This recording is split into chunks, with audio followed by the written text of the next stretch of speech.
الحمدللہ رب العالمین والصلاة والسلام علی سید المرسلین اما بعد فاعوذ باللہ من الشیطان الرجیم بسم اللہ الرحمن الرحیم الصلاة والسلام علیک یا رسول اللہ وعلی آلک و اصحابک یا حبیب اللہ الصلاة والسلام علیک یا نبی اللہ وعلی آلک و اصحابک یا نور اللہ۔ مدنی چینل کے ناظرین، پروگرام ہے قرآن پاک ترجمہ و تفسیر کے ساتھ۔ الحمدللہ ترتیب وار قرآن کا خلاصہ، آیتیں، ترجمہ، تفسیر ہم اس پروگرام میں سنتے ہیں اور برکتیں حاصل کرتے ہیں۔ اللہ پاک قرآن کے نور سے ہم سب کے سینوں کو منور فرمائے۔ رحمت کونین نانائے حسنین صلی اللہ علیہ وآلہ وسلم کا فرمان ذیشان ہے، جو مجھ پر جمعے کے دن 200 بار درود پڑھتا ہے، اللہ پاک اس کے 200 سال کے گناہ بخش دیتا ہے۔ صلو علی الحبیب صلی اللہ علی محمد صلی اللہ علیہ وآلہ وسلم۔ ناظرین اکرام، گزشتہ پروگرام تک سورہ آل عمران کی آیت نمبر 120 تک ہم نے سننے اور اس کا خلاصہ وغیرہ جاننے کی سعادت پائی تھی۔ آگے مزید بڑھتے ہیں آیت نمبر 121 سے۔ اللہ تبارک و تعالی ارشاد فرماتا ہے، اعوذ باللہ من الشیطان الرجیم، بسم اللہ الرحمن الرحیم، وَإِذْ غَدَوْتَ مِنْ أَهْلِكَ تُبَوِّئُ الْمُؤْمِنِينَ مَقَاعِدَ لِلْقِتَالِ واللہ سمیع علیم۔ ترجمہ: اور یاد کرو اے حبیب، جب صبح کے وقت تم اپنے دولت خانے سے نکل کر مسلمانوں کو لڑائی کے مورچوں پر مقرر کر رہے تھے، اور اللہ سننے والا جاننے والا ہے۔ ناظرین اکرام، اب اس آیت سے غزوہ احد کا بیان ہو رہا ہے اور اس کے بعد غزوہ بدر کا بھی مختصر تذکرہ ہے۔ اس رکوع کی ابتدا میں جنگ احد کا بیان ہو رہا ہے، جس کا مختصر واقعہ کچھ یوں ہے کہ جنگ بدر میں شکست کھانے کے بعد کفار کو بڑا رنج ہوا تھا، اس لیے انہوں نے انتقام کے ارادے سے مسلمانوں سے جنگ کے لیے ایک بھاری لشکر تیار کیا۔ جب سرکار دو عالم صلی اللہ علیہ وآلہ وسلم کو یہ خبر ملی کہ لشکر کفار احد میں پہنچا ہوا ہے، تو آپ صلی اللہ علیہ وآلہ وسلم نے صحابہ اکرام سے مشورہ کیا۔ اس مشورے میں منافقوں کا سردار عبداللہ بن ابی یہ بھی موجود تھا، اسے بھی بلایا گیا تھا، جو اس سے پہلے کبھی کسی مشورے کے لیے نہیں بلایا گیا تھا۔ اکثر انصار کی اور عبداللہ بن ابی کی رائے یہ تھی کہ حضور صلی اللہ علیہ وآلہ وسلم مدینہ طیبہ میں ہی ٹھہرے رہیں، اور جب کفار یہاں آئیں تب ان سے مقابلہ کیا جائے۔ یہی سرکار دو عالم صلی اللہ علیہ وآلہ وسلم کی مرضی بھی تھی، لیکن بعض صحابہ اکرام رضی اللہ عنہم کی رائے یہ ہوئی کہ مدینہ سے نکل کر لڑنا چاہیے، اور اس پر انہوں نے اصرار کیا۔ سرور کائنات صلی اللہ علیہ وآلہ وسلم اپنے دولت کدے میں اپنے گھر میں تشریف لے گئے اور اسلحہ زیب تن فرما کر باہر تشریف لائے۔ اب تاجدار رسالت صلی اللہ علیہ وآلہ وسلم کو دیکھ کر ان صحابہ رضی اللہ عنہم کو ندامت ہوئی، اور انہوں نے عرض کیا، رسول اللہ صلی اللہ علیہ وآلہ وسلم، آپ کو رائے دینا اور اس پر اصرار کرنا ہماری غلطی تھی، آپ ہمیں معاف فرما دیجیے، اور جو آپ کا ارادہ ہو وہی کیجیے، ہم حاضر ہیں۔ حضور اقدس صلی اللہ علیہ وآلہ وسلم نے فرمایا کہ نبی کی شان کے لائق نہیں کہ ہتھیار پہن کر جنگ سے پہلے اتار دے۔ مشرکین 2-3 دن سے احد میں پہنچے ہوئے تھے۔ سلطان عرب صلی اللہ علیہ وآلہ وسلم جمعے کے دن نماز جمعہ کے بعد ایک انصاری رضی اللہ عنہ کا نماز جنازہ پڑھ کر پھر احد کے لیے روانہ ہوئے، اور 15 شوال 3 ہجری اتوار کے دن احد میں پہنچے،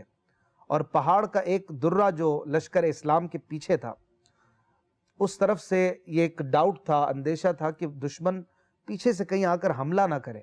نبی کریم صلی اللہ علیہ وآلہ وسلم نے حضرت عبداللہ بن جبیر اور ان کے ساتھ تقریباً 50 تیر اندازوں کو مقرر فرما دیا کہ اگر دشمن اس طرف سے حملہ آور ہو تو تیروں کے ذریعے اس کا حملہ روکا جائے، اور حکم یہ فرمایا کہ یہاں سے کسی بھی حال میں ہٹنا نہیں، نہ اس جگہ کو چھوڑنا، چاہے کوئی بھی سچویشن ہو، فتح ہو، شکست ہو، تم لوگوں نے یہاں سے ہٹنا نہیں ہے۔ عبداللہ بن ابی منافق، جس نے مدینے میں رہ کر جنگ کرنے کی رائے دی تھی، اپنی رائے کے خلاف جب معاملہ دیکھا تو اس پر غصے ہوا اور کہنے لگا کہ حضور انور صلی اللہ علیہ وآلہ وسلم نے ان بچوں کی بات مان لی اور میری بات کی پرواہ نہ کی۔ اس کی بڑی داڑھی تھی، وہ بڑا بڈھا تھا، تو اس کو بڑا اس پر رنج ہوا اور صدمہ ہوا اور اس کو برا لگا، اور اس پر عبداللہ بن ابی 300 منافق لے کر نبی پاک صلی اللہ علیہ وآلہ وسلم کی دشمنی کے لیے تیار ہوا، اور اس نے اپنے شریروں کو جو 300 کی تعداد میں تقریباً تھے، انہیں کہا کہ تم حضور انور صلی اللہ علیہ وآلہ وسلم کے ساتھ شامل ہو جاؤ، لیکن جب جنگ شروع ہونے لگے تو تم حضور پاک صلی اللہ علیہ وآلہ وسلم کو چھوڑ کر بھاگ جانا، اس طرح تمہیں دیکھ کر اور لوگ بھی بھاگ جائیں گے اور مسلمانوں میں ایک خوف اور ایک ہیبت پیدا ہو جائے گی۔ جب مقابلہ شروع ہونے والا تھا، عبداللہ بن ابی اپنے 300 بدبختوں کے ساتھ بھاگ گیا، اور یہاں حضور انور صلی اللہ علیہ وسلم کے ساتھ صرف اب 700 صحابہ باقی رہ گئے۔ اللہ تعالیٰ نے ان کو ثابت قدم رکھا اور ان کے دلوں میں نہ رعب پیدا ہوا اور نہ انہیں کسی قسم کا اندیشہ لاحق ہوا، بلکہ وہ حضور پاک صلی اللہ علیہ وآلہ وسلم کے ساتھ کھڑے رہے، اور نبی پاک صلی اللہ علیہ وسلم کے ساتھ جنگ کا آغاز ہوا۔ مسلمان مشرکوں کے پیچھے بھاگے تو پہاڑی درے پر موجود صحابہ بھی بھاگتے ہوئے مشرکین کے پیچھے پڑ گئے، اور تاجدار رسالت صلی اللہ علیہ وآلہ وسلم نے جہاں کھڑے رہنے کے لیے فرمایا تھا وہاں کھڑے نہ رہے۔ پھر اللہ تعالیٰ نے انہیں یہ دکھا دیا کہ بدر میں اللہ اور اس کے رسول کی فرما برداری کی برکت سے فتح نصیب ہوئی تھی، یہاں حضور پاک صلی اللہ علیہ وسلم کی جو حکم کی مخالفت ہوئی، اس کے نتیجے میں مشرکوں کے دلوں سے رعب و ہیبت کو اللہ نے دور کر دیا، اور پھر وہ پلٹ کر دوبارہ مسلمانوں کی طرف آئے اور مسلمانوں کو ایک بڑا نقصان اٹھانا پڑا۔ شہنشاہ مدینہ صلی اللہ علیہ وآلہ وسلم کے ساتھ ایک مختصر جماعت رہ گئی، جس میں حضرت ابو بکر، حضرت علی، حضرت عباس، حضرت طلحہ، حضرت سعد وغیرہ جلیل القدر صحابہ تھے، اور اسی جنگ میں نبی پاک صلی اللہ علیہ وآلہ وسلم پر ایک شدید حملہ کفار کی طرف سے ہوا، جس میں پیارے نبی صلی اللہ علیہ وسلم کے جو دانت مبارک تھے وہ بھی شہید ہوئے۔ ایک زبردست زخم تھا وہ چہرے پر، مبارک چہرے پر اور دانت مبارک پر پہنچا، اور اللہ تبارک و تعالی نے اسی واقعے کا ایک نچوڑ جو ہے وہ اس آیت مبارکہ میں بیان فرمایا، اور اس کے مزید ڈیٹیلز کو اگلی آیتوں میں بیان کیا جا رہا ہے، جس کے مزید احکام اور مزید تفصیلات اور مزید اس سے ملنے والے فوائد اور پوائنٹس جو ہیں وہ بھی اگلی آیتوں میں تفصیل کے ساتھ، اب یوں کہیے کہ 3-4 رکوع میں آپ کو اس واقعے کی کچھ نہ کچھ چیدہ چیدہ باتیں جو ہیں وہ سننے کو ملیں گی۔ بیچ میں کچھ ڈیفرنٹ موضوعات بھی آگے آ رہے ہیں، لیکن ایک بڑا جو موضوع اب آگے آ رہا ہے وہ غزوہ احد سے ملنے والے فوائد اور وہ باتیں جو اللہ تبارک و تعالیٰ نے اپنے نبی کے صحابہ کو سمجھائیں سکھائیں، وہ اب آگے آپ انشاءاللہ سنیں گے۔ اگلی آیت میں اللہ تبارک و تعالیٰ فرماتا ہے اِذْ هَمَّتْ طَائِفَتَانِ مِنْكُمْ أَن تَفْشَلَا وَاللَّهُ وَلِيُّهُمَا وَعَلَى اللَّهِ فَلْيَتَوَكَّلِ الْمُؤْمِنُونَ۔ ترجمہ: جب تم میں سے 2 گروہوں نے ارادہ کیا کہ بزدلی دکھائیں، اور اللہ ان کو سنبھالنے والا تھا، اور اللہ ہی پر مسلمانوں کو بھروسہ کرنا چاہیے۔ ناظرین، یہ دونوں گروہ انصار میں سے تھے، ایک قبیلہ بنی سلمہ جس کا تعلق خزرج سے تھا، اور ایک بنی حارثہ جس کا تعلق اوس سے تھا۔ یہ دونوں لشکر کے بازو تھے۔ جب عبداللہ بن ابی بھاگا تو ان قبیلوں نے بھی واپسی کا ارادہ کیا، لیکن اللہ تعالیٰ نے ان پر کرم فرمایا اور محفوظ رکھا، اور یہ حضور اقدس صلی اللہ علیہ وآلہ وسلم کے ساتھ پھر ثابت قدم رہے۔ یہاں ان پر اس نعمت اور احسان کا اللہ پاک ذکر فرما رہا ہے، اور آیت کے آخر میں توکل کی عظمت کو بھی بیان فرما رہا ہے کہ اللہ تعالیٰ توکل کو پسند فرماتا ہے، اور توکل کا مطلب یہ ہے کہ اپنا کام کسی کے سپرد کر کے اس پر اعتماد کرنا، اور اللہ تعالیٰ پر توکل کرنے کا مطلب یہ ہے کہ اللہ تعالیٰ کے حقیقی کارساز ہونے کا یقین رکھتے ہوئے اپنے کام اس کے سپرد کر دینا، کہ بندہ کوشش کرتا رہے لیکن اصل کام اللہ چاہے گا تو ہی بنے گا اور ہوگا، یہ ذہن رکھے تو یہ توکل ہے۔ اگلی آیت میں اللہ تبارک و تعالی فرماتا ہے وَلَقَدْ نَصَرَكُمُ اللَّهُ بِبَدْرٍ وَأَنْتُمْ أَذِلَّةٌ فَاتَّقُوا اللَّهَ لَعَلَّكُمْ تَشْكُرُونَ۔ ترجمہ: اور بے شک اللہ نے بدر میں تمہاری مدد کی جب تم بالکل بے سر و سامان تھے، تو اللہ سے ڈرتے رہو تاکہ تم شکر گزار بن جاؤ۔ یہاں اللہ اپنے عظیم احسان کو ناظرین بیان فرما رہا ہے کہ غزوہ بدر میں جب مسلمانوں کی تعداد بھی کم تھی اور ان کے پاس ہتھیاروں اور سواروں کی بھی کمی تھی، اور کفار کی تعداد، جنگی قوت، یہ سب مسلمانوں سے کئی گنا زیادہ تھے، اس حالت میں اللہ نے مسلمانوں کی کیسی مدد فرمائی اور انہیں کیسی فتح عطا فرمائی، یہ ایک مثال ہے۔ اور جنگ بدر یہ 17 رمضان المبارک کو جمعے کے دن 2 سنہ ہجری میں واقع ہوئی۔ مسلمان 313 تھے، کفار 1000 تھے، تقریباً 2 گنا زیادہ تھے۔ اور بدر یہ ایک کنواں ہے جو ایک شخص بدر بن عامر نے کھودا تھا، اس کے نام پر یہ علاقہ بدر مشہور ہو گیا، اور یہ علاقہ مکے اور مدینے کے درمیان واقع ہے، اور یہ ایک مشہور جنگ کے نام سے بھی جو مسلمانوں کی پہلی فتح کے طور پر ہے، اسلام کا بہت بڑا یہ ایک سلوگن ہے، اس کے طور پر مشہور و معروف ہے۔ اور اس آیت مبارکہ سے اہل سنت کا ایک عظیم عقیدہ بھی ثابت ہوتا ہے کہ جنگ بدر میں مسلمانوں کی مدد کے لیے فرشتے نازل ہوئے، جیسا کہ اگلی آیتوں میں بھی آ رہا ہے کہ جنگ میں فرشتے لڑے، انہوں نے مسلمانوں کی مدد کی، لیکن ان کی مدد کو اللہ تعالیٰ فرما رہا ہے کہ بدر میں اللہ نے تمہاری مدد فرمائی۔ تو اس سے پتہ چلا کہ انبیاء اکرام علیہم السلام، اولیاء رحمہم اللہ تعالیٰ علیہم اجمعین، یہ بھی اللہ تعالیٰ کی مدد سے، اجازت سے مدد فرماتے ہیں، اور وہ در حقیقت اللہ ہی کی مدد قرار پاتی ہے، اور اسے کوئی کفر و شرک کہے تو وہ اس کی بھول ہے، غلطی ہے۔ حقیقت میں یہ اللہ ہی کی مدد ہے، اللہ ہی کے اذن اور اجازت اور عطا سے یہ مدد ہوتی ہے، لہٰذا اس میں کوئی حرج نہیں۔ جیسے فرشتوں نے جنگ بدر میں مدد کی، اللہ تعالیٰ اسے اپنی مدد فرما رہا ہے۔ اگلی آیت میں اللہ تبارک و تعالیٰ مزید اس معنی کو اور اس بیان کو ایکسپینڈ کرتے ہوئے فرماتا ہے، اِذْ تَقُولُ لِلْمُؤْمِنِينَ أَلَنْ يَكْفِيَكُمْ أَنْ يُمِدَّكُمْ رَبُّكُمْ بِثَلَاثَةِ آلَافٍ مِّنَ الْمَلَائِكَةِ مُنزَلِينَ۔ ترجمہ: یاد کرو اے حبیب جب تم مسلمانوں سے فرما رہے تھے، کیا تمہیں یہ کافی نہیں کہ تمہارا رب 3000 فرشتے اتار کر تمہاری مدد کرے؟ بَلَا إِن تَصْبِرُوا وَتَتَّقُوا وَيَأْتُوكُم مِّن فَوْرِهِمْ هَذَا يُمْدِدْكُمْ رَبُّكُمْ بِخَمْسَةِ آلَافٍ مِّنَ الْمَلَائِكَةِ مُسَوِّمِينَ۔ ترجمہ: ہاں کیوں نہیں، اگر تم صبر کرو اور تقوی اختیار کرو، اور کافر اسی وقت تمہارے اوپر حملہ آور ہو جائیں، تو تمہارا رب 5000 نشان والے فرشتوں کے ساتھ تمہاری مدد فرمائے گا۔ ناظرین اکرام، شہنشاہ مدینہ صلی اللہ علیہ وآلہ وسلم نے صحابہ اکرام کو حوصلہ دیتے ہوئے اور ان کی ہمت بڑھاتے ہوئے ارشاد فرمایا کہ تم اپنی ہمت بلند رکھو، کیا تمہیں یہ کافی نہیں ہے کہ اللہ تعالیٰ 3000 فرشتے اتار کر تمہاری مدد فرمائے؟ اس کے بعد مزید اگلی آیت میں فرمایا کہ 3000 فرشتوں کے ساتھ ہی نہیں، بلکہ اگر تم صبر اور تقوی اختیار کرو اور تم پر دشمن اگر حملہ آور ہو جائیں تو اللہ تعالیٰ 5000 ممتاز فرشتوں کے ساتھ تمہاری مدد فرمائے گا۔ یہ ایک غیبی خبر تھی جو بعد میں پوری ہوئی، اور صحابہ اکرام رضی اللہ عنہم کے صبر و تقوی کی بدولت اللہ پاک نے 5000 فرشتوں کو نازل فرمایا، جنہوں نے بدر کے میدان میں مسلمانوں کی مدد کی اور انہیں فتح سے ہمکنار کروایا۔ ناظرین، اس آیت اور اس واقعے سے 3 باتیں بڑی اہم معلوم ہوتی ہیں کہ بدر میں شرکت کرنے والے تمام مہاجرین و انصار یہ صابر اور متقی ہیں، کیونکہ اللہ تعالیٰ نے اپنی مدد اتارنے کے لیے صبر اور تقوی کی شرط رکھی ہے اس آیت، اور چونکہ فرشتے بعد میں نازل بھی ہوئے تو پتہ چلا کہ شرط پائی گئی تھی،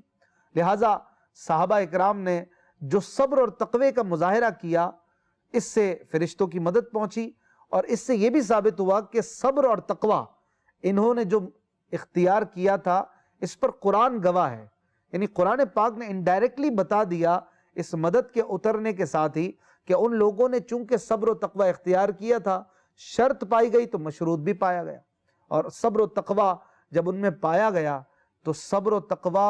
جب ایک بار آیا تو پھر یہ زندگی بھر ان کے ساتھ رہا، اور یہ صابر اور متقی حضرات تھے جو بدر میں تھے، لہٰذا جو بھی بدر والے صحابہ ہیں ان کی شان ہی الگ ہے، ان کا ایک الگ مقام ہے جو اسلام میں رہا، خود صحابہ اکرام میں رہا، اور ہمیشہ سے ان کے لیے ایک الگ منفرد اعزاز اللہ رسول نے انہیں دیا، اور ان کے لیے ایک الگ ہی ممتاز مقام ہے۔ لہٰذا جو بدر کے صحابہ ہیں ان پر بالخصوص ان پر کوئی معاذ اللہ طعن کرتا ہے، تشنیع کرتا ہے، زبان درازی کرتا ہے، ویسے تو کسی صحابی کے لیے یہ جائز نہیں، اور پھر اگر وہ صحابہ بدر والے ہوں تو کس قدر ان کی شان بڑھ جاتی ہے، اور ان کے مقام میں کوئی کمزوری بیان کرنا معاذ اللہ، اور ان کا کوئی نقص نکالنا اور ان پر کوئی بدی کی بات کرنا، یہ کس قدر برا ہو جاتا ہے۔ دوسری بات اس آیت میں یہ بھی پتہ چلی کہ بدر میں جو فرشتے آئے تھے وہ عام فرشتوں سے افضل ہیں، کیونکہ رب تبارک و تعالیٰ نے ان پر خاص نشان لگا دیے تھے جس سے وہ دوسروں سے ممتاز ہو گئے، اور احادیث مبارکہ میں بھی اس کی وضاحت موجود ہے کہ بدر میں جو فرشتے اترے تھے وہ دوسرے فرشتوں سے افضل ہیں۔ اسی طرح یہ بات بھی اس آیت سے پتہ چلی کہ سرور کائنات صلی اللہ علیہ وآلہ وسلم کی خدمت اور مجاہدین کی مدد یہ اعلیٰ عبادت ہے کہ یہ فرشتے حضور اقدس صلی اللہ علیہ وآلہ وسلم کی خدمت اور صحابہ اکرام کی مدد کے لیے نازل ہوئے اور دوسرے فرشتوں سے افضل قرار پائے۔ لہٰذا حضور پاک صلی اللہ علیہ وآلہ وسلم کے صحابہ یہ تمام مسلمانوں سے افضل ہیں۔ کیوں؟ کیونکہ یہ وہ خوش نصیب ہیں کہ جنہوں نے سید کونین صلی اللہ علیہ وآلہ وسلم کی خدمت میں اپنا وقت گزارا اور زندگی بھر ان کی خدمت کرتے رہے۔ حدیث پاک میں اصحاب بدر کے بارے میں ہے کہ تم جو چاہے عمل کر لو، اب تمہارے لیے جنت واجب ہو چکی ہے۔ تو شہدائے بدر کی فضیلت بہت زیادہ ہے اور ان کے جو مقامات حدیثوں میں بیان ہوئے ہیں یہ بھی بہت بڑے ہیں۔ حضرت انس رضی اللہ عنہ فرماتے ہیں کہ غزوہ بدر کے دن حضرت حارثہ شہید ہو گئے تو ان کی والدہ نبی کریم صلی اللہ علیہ وآلہ وسلم کی بارگاہ میں حاضر ہو کر عرض کرتی ہیں کہ یا رسول اللہ صلی اللہ علیہ وآلہ وسلم، آپ کو بخوبی پتہ ہے کہ مجھے حارثہ کتنا پیارا تھا، اگر وہ جنت میں ہے تو میں صبر کروں اور ثواب کی امید رکھوں، اور اگر خدا نخواستہ معاملہ اس کے برعکس ہے تو آپ دیکھیں گے کہ میں کیا کرتی ہوں۔ اپنے صدمے کا، اپنے دکھ کا اظہار کر رہی تھی،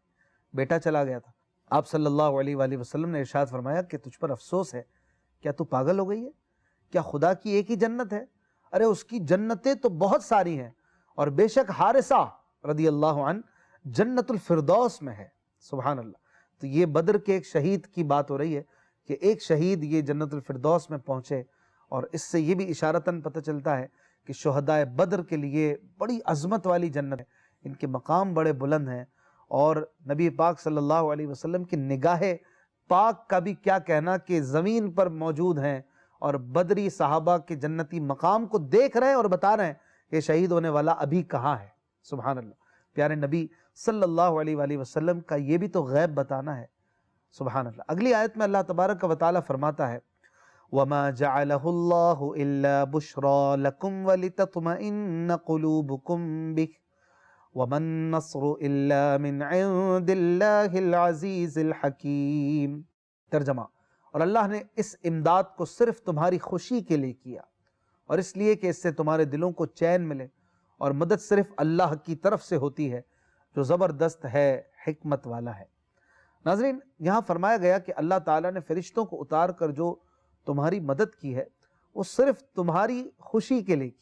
تمہارے دلوں کو اطمینان مل جائے اس سے اور تم خوش ہو جاؤ، اور دشمن کی کثرت اور اپنی قلت سے تمہیں پریشانی اور بے قراری نہ ہو۔ مسلمانوں کو ویسے بھی یہ بات یاد رکھنی چاہیے کہ حقیقی مدد اسباب سے نہیں بلکہ اللہ پاک کی طرف سے ہوتی ہے، لہٰذا چاہیے کہ بندہ صرف اسباب پر نہیں بلکہ مسبب الاسباب پر نظر رکھے اور اس پر توکل کرے۔ وہ ایسے کام بناتا ہے کہ بندے کا وہم و گمان بھی